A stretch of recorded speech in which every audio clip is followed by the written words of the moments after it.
Leire Loiatok bere aizpa eta anaiarekin familiaren enpresaren burua hartu du berriki. Elizaldia, xerri artisautzan bere zitua da eta gamarteko lantegia handiuntan belaunaldi berri, ekipamendu berri.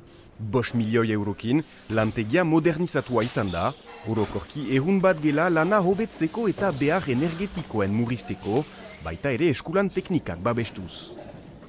Lehengo eta biharko tekniken erdian gira, xerri pisoak egiten baititugu, eta dena transformatzen baititugu errezeta simpleenekin, gure bezeroak zinez lehengo gustuak atxamaiten dituzte gure produktuetan.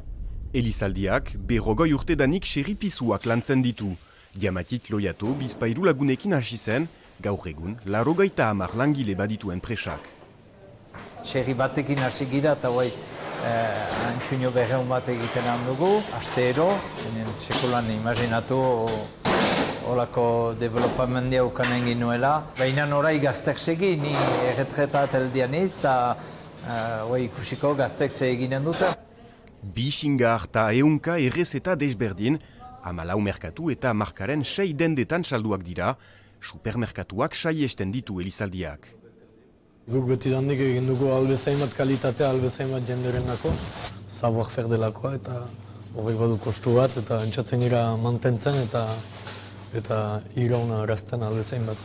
Transmititutako modelo ekonomiko horrek, 10 urtez, Elizaldiari Pariseko laborantza erakusketako 30 bat medaila irabazarazi dizkio.